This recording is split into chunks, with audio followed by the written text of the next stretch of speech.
The next Facets Talks, just to let you know, is next Thursday, and it's a photography artist, Andrew Wright, visiting from Canada. He has links to the wildlife photography exhibition that is here at the minute. And if you did want to contribute any images of the wildness in Coventry, then it's #wild_cov. And without further ado, I'd like to thank the speakers for being here on the launch of New Art West Midlands exhibition. And the panel includes James, sitting in the middle, who's a previous artist who exhibited 2 years ago in New Art West Midlands, and then Georgia on the end, who's got her work in the show at the minute, and Sonia, the selector from this year's New Art West Midlands. And I'll allow them to introduce themselves properly further. And I've got you all a feedback form if you wouldn't mind filling that out at the end as you leave, and there's pencils if anyone hasn't got one at the back by the door. And everyone's invited to the launch after the Facets Talks, and if you want to grab yourselves a complimentary drink on the way out. So without further ado, I'll keep it down to you. Great, thank you. Well, thanks for the invitation, Zoe and Jess, to kind of kick this off, kick off this session. My name's Sonia Boyce, and I was one of the panellists for the New Art West Midlands exhibition, this year's submission. So I've been asked to really begin by talking a little bit about what the value of being part of this project might be from my own perspective, and we'll talk a little bit about that a bit later. In a way, I kind of think that, particularly in terms of looking at all of the submissions, and they were in their hundreds actually, that it feels to me like there's a kind of real buzz being created around New Art West Midlands, and that it's something that I get the feeling that people are not only looking forward to each year, but also that it's seen as a kind of benchmark in some sense of what's going on at the moment in the region. At the same time, I kind of think that it's a bit beyond the region as well, in terms of it gives a kind of temperature of what emerging artists are thinking about, what emerging artists are utilising, the ideas, the materials, the kind of themes that they're kind of addressing. And you know, there aren't that many opportunities actually for artists when they're just coming out of art school. So I think it's really fantastic that, one, there's so much energy that's kind of put into the whole process, but also that, you know, with the catalogue, with so many sites and museums that are now getting involved, that it's a really major platform actually to showcase the talent that is here. To say just a little bit about the process, I'm going to forget his name, oh my goodness, Catherine Stout and John Steziker and myself were the three panellists, and there were a lot of arguments, it has to be said, but for me, I think it's really important actually that each person's application is thoroughly discussed. And you know, we spent a lot of time talking about what, you know, looking at the statements that applicants had made and comparing the statements to the work, and discussing, you know, the nature of what we felt that they were trying to do, and how well we thought they were kind of how close they were to their own ambitions. And some people, I think, were exceeding their ambitions actually. You never know when you're doing a kind of open submission process like that, who's gonna, you know, what you're gonna see next, because of course we're chosen to be a kind of independent eye. We don't know any of the applicants, we don't really know what's happening in those particular art schools at that given moment. So it's really meant to be a very fresh eye, where we're not going to be swayed by friendship or some kind of collegiate sense of, oh, well, that college does that kind of work and we know those tutors. You know, but it's really about how we respond as a team to the work that we're seeing as it arrives. So I'm going to get you guys to kind of talk in a little bit, and we're going to be seeing some of the images very soon. But if there's one thing that I would say that is really, really important about applying for opportunities like this is it's really important to have a very clear statement, not necessarily a complicated, you don't need to use a complicated language, but that it's really transparent what it is that makes you make the work that you're making, but also that the documentation is really also very, very clear. And sometimes it's really worth investing in getting, if photography is not your medium, the clearer it is to see what the work is, the better your chances of there being a discussion about the work. And the discussion actually is what you want to be part of, because of course you're making work to communicate to other people, and in a panel situation you want them, you want that discussion. What are the things that are grabbing us in terms of what this person's trying to achieve, and what sets of ideas and what sets of discourses are they encouraging us to think about. And we did spend 2 days basically going through all of the works and really fighting for the work, because of course our job there is to be passionate about what we're looking at. So I'm going to start by asking, what it was like actually putting together your proposal. Were you encouraged? Did you just think, oh, I'm going to do this? Was it something that your peers, everybody knew about? I mean, I don't know to what extent new art in the West Midlands is a thing. I don't know whether any of you would like to speak to that. Yeah, I mean, I studied at Birmingham City Uni, and it was definitely encouraged to all the students to apply. And the fact that it was free, it was really simple to put together the proposal, and it was just as I put up my degree show. So obviously I took all the pictures of my work, and then I felt like I had a finished piece that I could propose.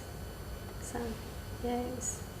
I think for me, I'd never heard of it before, because I think it was only in its infancy then, in its second year. So I wasn't quite sure what to expect with it really. So, and especially as I'd made a series of works on my degree year that I was really proud of and really happy with, and I felt I had a lot of mileage, I had no problem putting together the proposal for it. So, I thought I had nothing to lose by doing it. So, and it was good as well to be involved in that, because it allowed me to get my work into a professional environment, professional platform, which is good straight after, about 6 months after graduating. It's really something quite impressive to do. What's it been like working, because of course all of the successful submissions, you get to work with a museum, you get to work with the kind of behind the scenes stuff, as well as seeing the work publicly displayed. What's that been like? Well, my work's obviously here at the Herbert, and yeah, it was completely different to have your work in a professional gallery rather than kind of like being in a university environment. It was completely independent, and then you've got obviously all the help of the curators and the technicians. So yeah, it made it really kind of like supportive, and yeah, it's been good. Did you have any particular discussions with the curators or the staff about the work while you were putting it out? Because the piece itself is quite complicated in its kind of structure, I needed more than just myself to put it up, because I needed to see how it was going to work in the space itself. So we had conversations about that, and yeah, there was people coming in and out all the time, so it was nice for other people to kind of see the process of it going up. Yeah. Do you want to say something a bit about, because I'm not familiar with the work 2 years ago, so maybe tell me something about what you make. I did a series based on a derelict building in Coventry. It was an old cinema called Nightclub. It's basically a series of paintings called Mustard Nightclub, which was about a derelict exterior and interior of the building as it was in its current state at the time. There's a couple of pictures there. It's going to dim the lights while we do the image. But yeah, I mean, these are the series of works I made on the final year. and it was the first substantial body of work I'd made. I'd always been sort of flicking from one idea to the next and doing smaller pieces, but this was the first large-scale series I'd done. These are some smaller ones I did earlier on in 2012, so I was sort of still finding my feet with it at that point. And then I gradually made the series and developed the interior pieces. That was the first one I made of the building. And then the second one I did was more refined, it was a larger scale. That was one that was in the Barber Institute. So I was quite impressed when they asked me to hang it next to like a 500-year-old painting in the Barber, so I was quite proud of that. So 'cause it was a bit of a contrast to have an old, you know, in with the old masters, which was good. How did you gain access? Was there a lot to negotiate? There was just a hole in the wall at the back, so I climbed in. Oh wow! One of the things that I kind of talked about in the exhibition catalogue is the question of the photographic, and I kind of talk a little bit about how my experience of the West Midlands, because I went to college in Stourbridge, and it's not far from here, is that there is a kind of photography. It's a place where photography has kind of gathered, and I get the sense that your paintings rely quite a bit of photography, and of course your work is photographic. Yeah. And I wonder whether people ever talk about that photography has had a very particular resonance in this region, because this year's submission was the most photographic or lens-based work submitted, and I just wonder whether it's ever been a discussion here. It was different 2 years ago from what I found when the Art West Midlands, when I did it. It wasn't very painterly based. It was quite a lot of 3D stuff. So I think the work at the Barber, because I had works in the Barber and BMAG as well. So the works in the Barber are a lot more photography based, a lot more painterly. But it was good to have like a mixture of both kinds of work. But I don't know, like as you say, it's obviously a trend that's developing. Maybe each year it changes.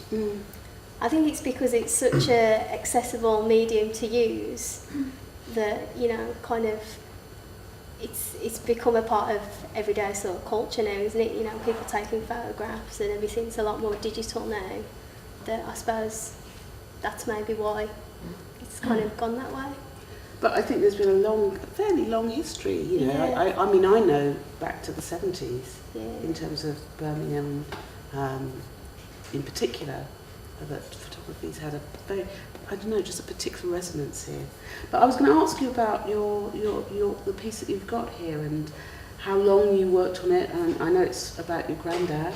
Yeah. And I kind of wondered, it's quite personal work. Yeah, it is. Yeah. Do you want to say something about it? Yeah, sure. So the piece itself, Review on Thursday, is a photographic installation that kind of is pushing the boundaries between photography and sculpture.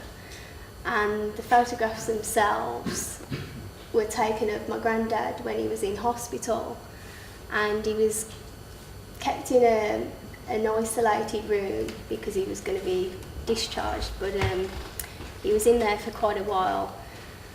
And not only was he going through these kind of physical changes, he was really suffering with being on his own in this space, and he started to hallucinate. So I used to visit him a lot, and I suppose with the piece itself I was trying to kind of show this experience that he was having and that I was witnessing, and by taking multiple photographs and then kind of putting them together through this structure and collage, it kind of represents more of a passing of time rather than just one moment of one singular photograph. So yeah, that's kind of the reason for its structure. How have your family responded to this work? Well, I've shown my granddad himself, obviously. He's bedbound, so he can't kind of leave the house. But I've shown him photographs, and he kind of always says, "Is that really me? Was that me?" And I said, "Well, yeah." And he kind of remembers the time when he was in hospital, but because it was so distressing for him, he kind of, he's like, why are you making work about me? But I don't know, I suppose it's a way that I was kind of coping with the situation, and yeah, kind of decay and human life and death has always kind of interested me. So I was going to say, how did you negotiate with the hospital to be? I just went in with my camera. They weren't happy. Another sneaking in. But because he was on his own in this singular room, there was no other patients with him. Okay. So I was able to just take photographs everywhere. So, yeah. So I was asking earlier whether people here knew you guys, and you were saying it's easier because you don't you find it easier to do this because you don't know people. But there's people here in the room that you were at college with, that Yeah. you've always lived in Coventry, or Yeah, I have. Yeah, I'm from Coventry, so I studied at did the foundation there and did the 3-year fine art degree there. So I'm sort of quite familiar with a lot of people. So you guys are going to have to speak up when we get to questions and responses. I will hunt you out, by the way. So in terms of doing this kind of exhibition and putting your work out there, what do you think New Art in West Midlands means to your emerging generation? I think in terms of people in this region, it's great because a lot of you can finish university maybe a few years ago before this was around, and you'd feel a bit isolated. You wouldn't really have any idea how to get your work out there. But this is a great sort of springboard kind of to get your work into the public eye really quickly. I found that how quick it was from being selected to the exhibition coming around, and then it was you had an online profile, you had like newspapers, especially as I was doing work about a building in Coventry that was quite, in its day it was quite a popular building, it was quite iconic in a way, so it was sort of got a lot of publicity through that as well. So I think it did help to get me a bit more recognition. I was going to say that it's often really difficult once one's left art school, because you've got that you're part of a community of people who are also practicing, and there's a lot of dialogue that happens, and then when you leave, that how one copes with having left. I mean, I don't know what your experience. I mean, of course yours would have been more recent than. Yeah.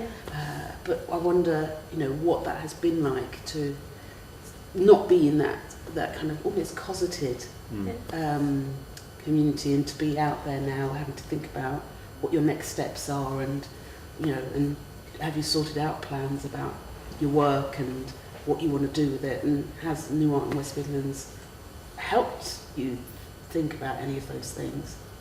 I think so, definitely, because I had as a group we set up a group and made a temporary gallery space in Coventry. That was two years ago. So that was around the same time as I was entering for the New Art West Midlands as well. So I had a lot of things going on. So we've always been in the loop kind of since we graduated. It's only the last year really since that finished that I've had a bit of a breather from it, and I've done other things. I've been working and doing the usual stuff to try and keep your head above water as an artist. But I think that I will carry on getting into the studio eventually. But I don't regret doing New Art West Midlands, because it was just a really good experience for me to get your work in that environment. Is there much of a network across the cities? Because of course the show is happening in many venues, and is there an opportunity there to kind of network with other artists in other places, do you think? Yeah, I think that's the reason why this is kind of so important, because it brings all those areas in the West Midlands that you might not necessarily have been to or spoken to any other artists in that area, and yeah, it kind of brings everyone together, and I suppose that's what the show's all about, really. Bringing everyone into different areas. I think I'm going to start to open this up for comments and questions, and also if you're wanting to talk at all about the images that we're seeing, or if there's any questions about the images that we've seen. I know a couple of people have seen the display so far, and if they, are there any questions or comments? Or is anybody else in the group in the room who's applied or shown work in this kind of context? And I should also add, is there much artist generated as well as curator generated stuff going on that people should know about a bit more? Because this is a really good public platform if there are things kind of happening. It would be good to know what the temperature is of what's going on, not only in Coventry but across the West Midlands in terms of opportunities to show work and to meet and discuss. Anybody? I will turn the lights on and I will point you out. Yeah, I was going to say I'd like to pick up James on what you were just saying, what you were saying about the opportunity for networks across the cities through this programme, and whether, particularly James, because you were involved in it a few years ago, whether since you were involved in it, you've made connections with people in the cities that have led on to further projects, and has that actually happened or not? Yeah, because I was in an exhibition called Salon recently, which was partly to do with, it stemmed from New Art West Midlands, so having made the contacts initially in New Art West Midlands, I was able to show again in a different gallery in Birmingham. So it's still, even though I've sort of taken a breather from making work in the last year or so, I'm still able to show work, in Birmingham because of the contacts that I made at the time. So I'm still kind of in the loop. Yeah, so there's a kind of longevity there. Yeah, definitely. To the project overall. Yeah. There's something that strikes me about both of your works, which is about the question of not only marking time in some way, but also, so for instance, the idea of a particular place that has a resonance for lots of people, or a very close relationship that one is kind of observing through one's practice. And I'm wondering to what extent you've been able to maintain that kind of being in touch with. Does that make sense when I say that? Have you continued, for instance, to choose buildings and sites that people know, or have you continued to make work where it is about these close relationships? Yeah, I have continued. I haven't found anywhere quite as striking as that particular building I was doing for the nightclub building, but I found my work basically revolves around taking walks around places and even just looking online at places and just finding them and photographing them and documenting them. And then it's just a case of sort of whittling through the images to find a certain one that works as a painting to translate from the photo. Because the photo for me is just the source material. I don't want to try and literally replicate the photo, identically. As like a photorealist, I kind of like the distance between the two things. But I do kind of look for places that are quite, they stand out a lot. Especially, I did one called the Old Hall, which is an old manor house. This is like in Coventry, and in the suburbs.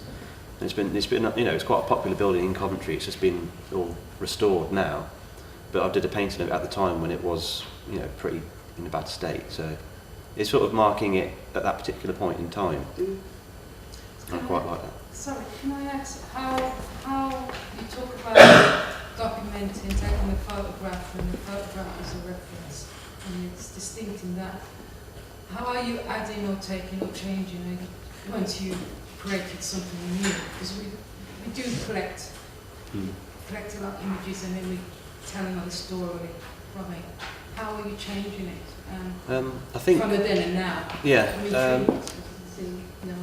Translation from the painting to the photograph, it's quite a gradual process. So, and the overall image, it ends up being often a lot more inviting to look at in a way, because sometimes the photograph does show kind of the harsh reality of what's happening to these places.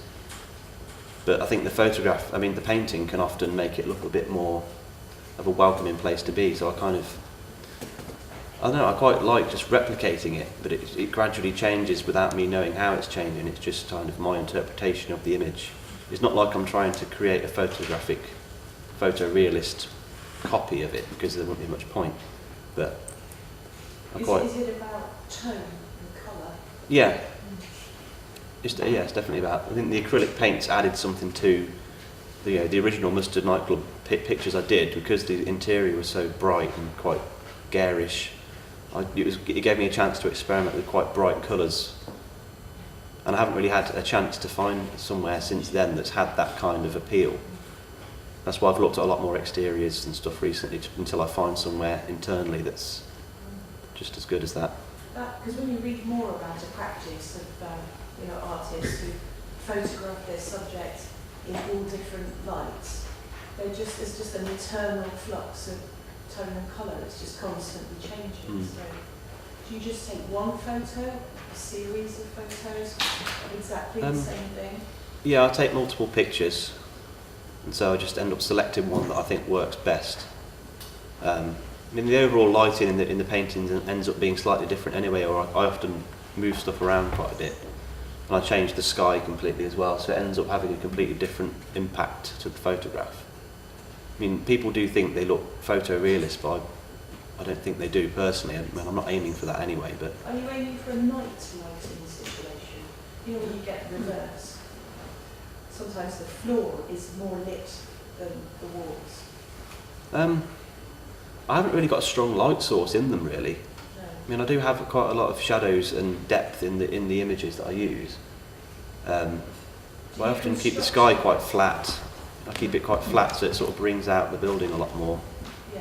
So do you take lighting into the place, or do Yeah. you use the light that's there? Because with the original pictures of the nightclub, obviously because it was so dark inside, it was pitch black. So when you had the torch in there, only certain little bits would jump out at you at certain points, but with the flash photography, it would bring it all out. So originally I wanted them to be quite dark and gloomy interior spaces with certain hints of, recognisable things here and there, but they ended up being quite bright, vibrant. That's the thing. It's a selection It changed to it. create depth. Do you create depth or the opposite? Are you aiming to create a surface, or are you creating depth and selecting objects to bring forward or backward? I think it's a bit of both, really. I felt that the whole place had so much to depict that I didn't really leave stuff out. Even though I think it would, looking back, I would have liked to tried maybe some different techniques to try and make them look a bit darker, a bit more spooky, a bit, atmospheric. That's quite Raphaelite, isn't it? Typical of the Midlands as a practice. They left nothing out, Yeah. kind of religiously. Is there any way that we can see the image while we're talking about it? Because it's quite abstract. I need to see the reference. Sorry. Yeah, sure. Can I say something? Yes, please. Have you investigated the history of that building? Yeah, quite extensively, yeah. Yeah, because it's got a lot of history in it. So. Yeah, the most recent one I did of it is right at the end of these series that have been knocked down. That's some of the interiors of it as it was.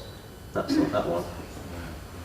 That was 2 years ago, so that was kind of like the closing image of that series in particular. But yeah, I've looked at a lot of the history of it, and I met the former owner, Brian Saunders, who used to run it. So Yeah. I got quite interested in the whole history behind it. There's a piece of Coventry's history that's pretty much been wiped away now for no reason. But So the more you delve with the history of something, does that want you, push you to interpret what you're doing as time goes on differently and look back at it? Do you think in 10 years' time you might be going back to this place? Not physically, but I like looking at it as it is then. as a source for reinterpretation. No, I like looking at it at the time. Yeah. I don't think it's something I'd want to go back to now, because I think I've covered it all, really. I was going to say that there's a kind of link between the two I was works in thinking terms of something being quite precarious and quite fragile. And I kind of wonder. I wonder if if your other works had that quality to them. Yeah, I mean, for me, my grandparents have kind of been a reoccurring theme that's kind of come in and out of my work as I've explored other things. But, I do have a strong interest in this kind of idea of entropy and how things become chaotic and start to break down, and there's nothing that you can really do about it, which is kind of similar with structures and, nature, really. It's everywhere. I was going to say, is Coventry going through what many cities are going through in terms of a lot of reconstruction work happening? Yeah, definitely. So, in a way, do these become, in both instances, actually, a way of preserving a particular moment or preserving a particular feeling about, about a place or about a person or about a kind of situation. I'm just kind of wondering, in a few years' time, how you might respond to the work that you've created at this moment or 2 years ago, particularly if, as a scenario, as people's lives change, as the city might change, and what people's relationship might be to that work that you've made, or what your family's or people who know your granddad's relationship might be to that work. Yeah. A few years ago, about 3 years ago, I did some portraits, photographs of my grandparents, and it was in a particular style, this HDR style, where it takes 3 different photographs and it's kind of like shows the intense detail within the 3 images. And I took another one recently, 3 years on, and I've had them side by side, and they just look completely different because of, obviously, over 3 years, their face has changed and the skin, and obviously there is that passing of time and what it does. So what are you both working on now? I know we talked a little bit about boats, but you both could tell us what you're doing at the moment. Or if you had time to think about. Yeah, I mean, obviously it's been quite recent since I finished university. I was lucky enough to be a part of a public art commission in Birmingham, and then kind of to do this as well. But at the moment I haven't got any other sort of exhibitions lined up or anything like that, but I'm always looking, and there's lots of opportunities out there. It's just finding them, and it might not necessarily be here, so I'm kind of looking further afield as well as being based in Birmingham. How easy or difficult has it been to keep going? Because that's kind of one of the big challenges, actually, once one's left art school, that to feel kind of certain about what one's interested in and continue to pursue that. And how has that been? It can be hard, your life gets kind of sucked up with work and trying to earn money and stuff like that, but I've always managed to keep it quite on a level playing field, really. So managed to balance my time between doing that and keeping my projects and my interests alive, not just giving up. So that's important to me, is to keep me going, pretty much. Are there many in the audience that graduated at the same time as you, or graduated since? I don't think so. Is there anybody who's at the art school at the moment or has recently left? Go on, a show of hands if you're at the art school here. So what are your, have you guys been thinking about New Art West Midlands, or what year groups are you in? Third, first, second? Third year. So what are what are the things that you're thinking about from, as you're heading towards your degree show, that you might want to ask these guys about? Or how, what's your experience as you're kind of, what are you thinking about as you're kind of finishing your degree? I think I've not really thought about the New Art West Midlands, but now that I know what it is, then it is something to consider and to look further into, and maybe see that as an option for the future, just to get artwork out there. Anyone else who's studying at the moment? We were lucky enough to have a more private chat with James earlier about the potential of New Art West Midlands and the benefits of applying for a scheme such as this. And amongst the idea of applying for New Art West Midlands, I think me and myself and friends, we were looking at other residencies locally too here, and just ways of trying to further a practice when you come out of here, when you are almost feeling a little bit isolated and trying to carry on and forge some form of artistic credibility in the real world. And I think the idea of New Art West Midlands is a key factor to that, because it doesn't pigeonhole you to Coventry, it then opens up the door of the rest of the West Midlands, which at a time as a student, our network is mostly forged within Coventry because it's through your peers, through your tutors, through local events and local galleries. To then spread further afield, New Art West Midlands seemed like a very open and interesting key to use, an interesting tool to use to expand the West Midlands to. I'm going to segue a little bit at this point because the question about residencies is very central to.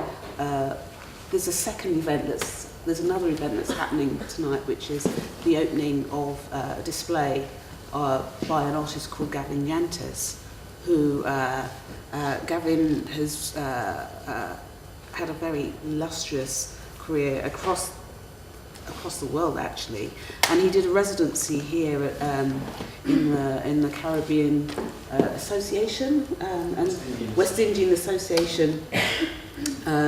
So we've got two openings tonight, and you know this question about residencies and what can come out of residencies, the time to think, the time to explore, try things out.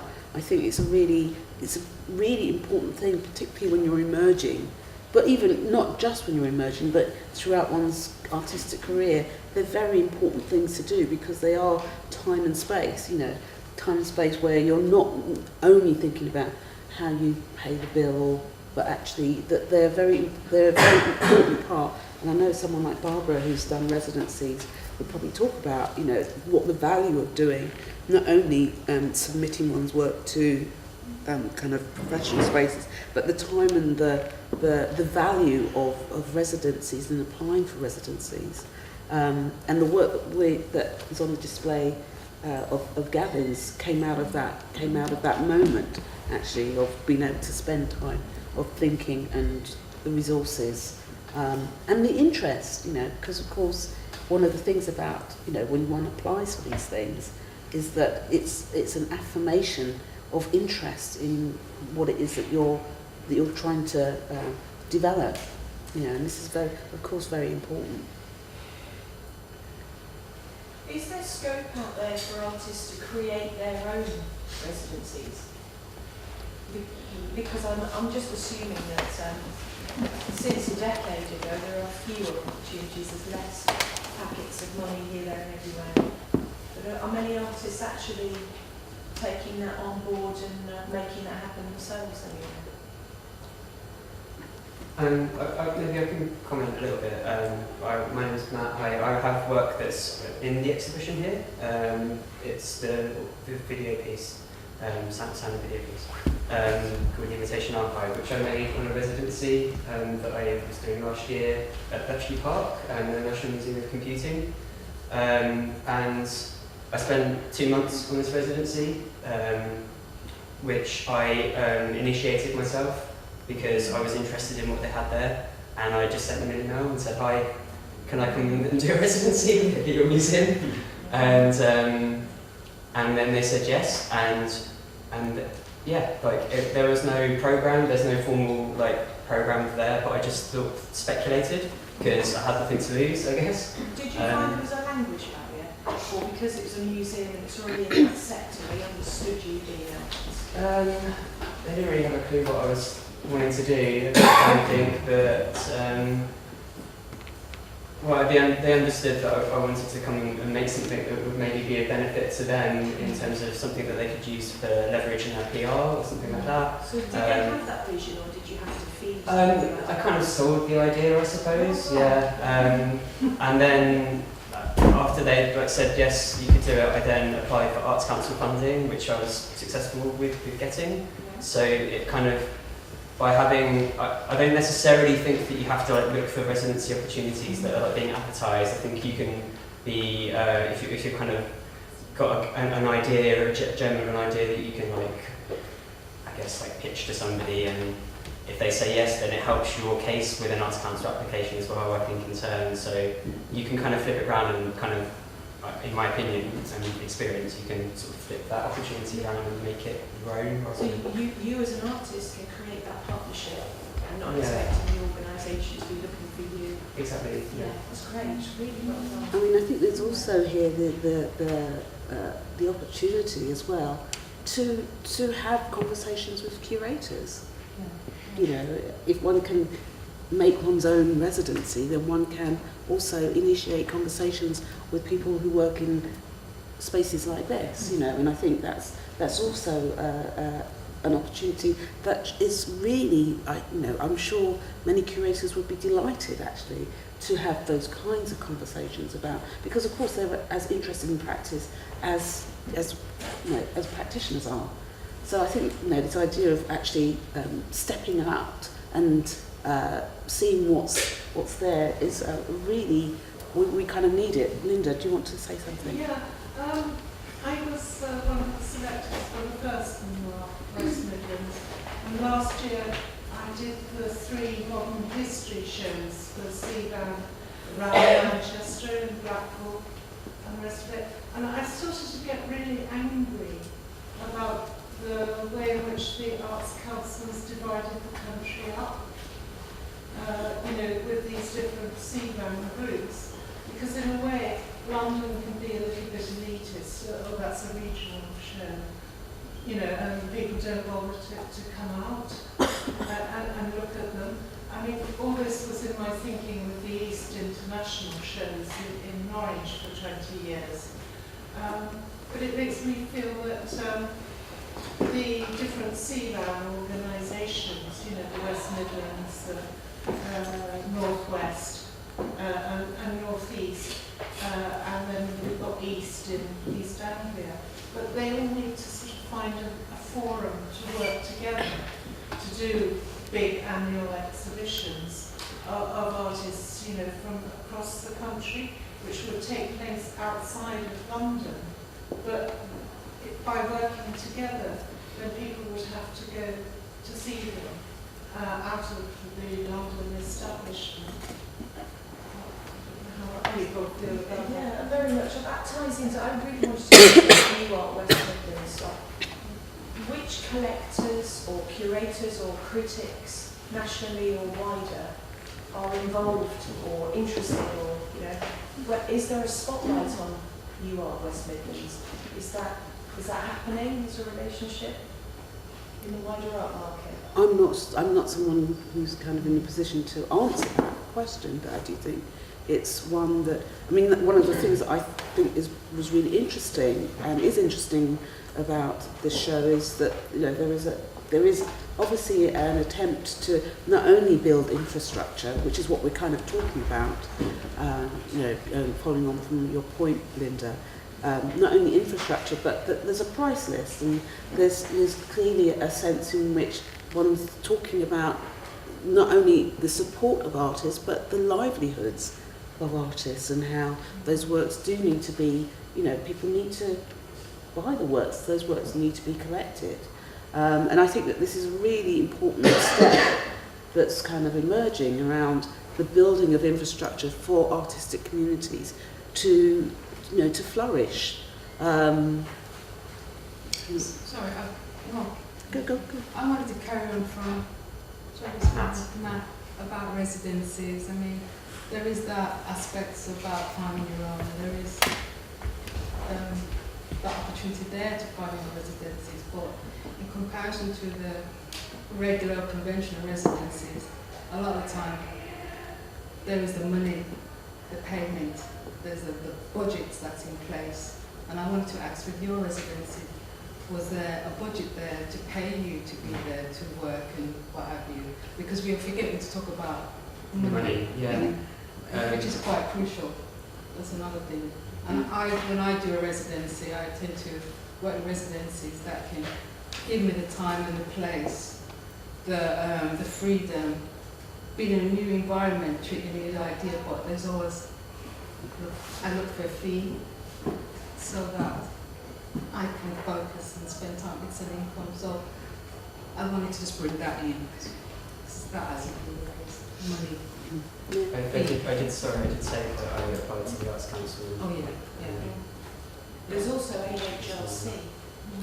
You can get into that more academic revenue. I mean, there's a question of this. I was just going to mention that around this question of the CVAN, the Contemporary Visual Art Network, my understanding that one of the things that's quite unique about the West Midlands Contemporary Visual Arts Network in the network around the country is that it's the one that's the most based within educational institutions, that a lot of the other, if not all of the other ones around the country are all run by or hosted by galleries or museums. So there is something very special about the Turning Point West Midlands Visual Art Network, but it really is a consortium of educational institutions who come together in this really collaborative way to develop these sorts of projects.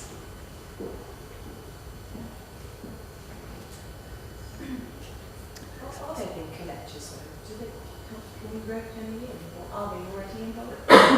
Well, certainly one of the other Turning Point West Midlands, which is the name of the CVAN in this region, I mean, one of their other projects is around trying to do exactly that, about trying to develop new markets in the West Midlands. So certainly my understanding of the project as a broader thing is that this exhibition and the project of trying to bridge our best talent out of university into careers is also matched with another part of the project, which is also to do with developing a market. So the salon exhibition that you mentioned, I think, is part of that other project about trying to build relationships with collectors, but also to try and foster that kind of activity in this region. And I have no idea really how successful that has been as an initiative. It's about raising the discourse. You need critics with blogs, Twitter, etc. It's almost easy to lose the discourse that's going on. Yeah. You need it published and stamped and sealed and signed. I mean, I think certainly from Turning Point West Midlands perspective, one of the things that's been discussed quite a lot is that in some ways, unlike Liverpool or Newcastle or other Manchester, in some ways we're at a slight disadvantage by the fact of actually being really close to London. So that if people are serious about collecting work, only an hour on train to get to London. So it's about building another way of thinking around around connecting it to this West Midlands region, which is so close to other places. It's kind of inventing and creating almost like an essay, the significance of the West Midlands globally. Precisely, yeah, absolutely. Get writing about it, everybody. Narrative, yeah, absolutely. Can I ask how how people feel about their relationship to whether it's a market or the idea of a kind of an artist economy, you might say, or an artistic economy? I mean, does that get talked about much? Is it a big issue here in terms of sustainability and being able to stay part of this creative environment? Is it something that is that's an issue? And if it is, how might one continue to think about how to speak to that issue? Because I don't think that one necessarily has to think about London as and there have been many examples, Glasgow being a very, very good example of actually looking away from London in order to create its own economy. Do you want to speak? Moving away from London, very locally to Coventry, to a bit of Coventry, Earlsdon. There is an exhibiting opportunity coming up, free to enter, and it's on May 2nd during the time of the Earlsdon Festival, which attracts 10,000 people, so you can already make audience, and we're inviting submissions. They need to be in. Proposals need to be in the 20th of March, and Jane Ball, I'm sure everybody knows, will be able to let you know more about it. But You know, so it's a great opportunity. It's for the Open Arts Ground. The theme this year is the movement. So any kind of things your creative imaginations can concoct around that. You know, it's a really nice opportunity to get your work out there. Can I ask the two artists here if there's anything that we haven't, that hasn't been discussed that you kind of thought we might discuss? Because this is really your opportunity to kind of speak to, as I say, an interested audience. I mean, this is the first time I've ever done anything like this, so I didn't really know what to expect, really. But yeah, like the issues that people have brought up, I've obviously considered myself as an artist, you know. All the arts things do tend to be a little bit disjointed, they're not really communicating, so if you could generate some kind of group in the city that can work, it'd be great.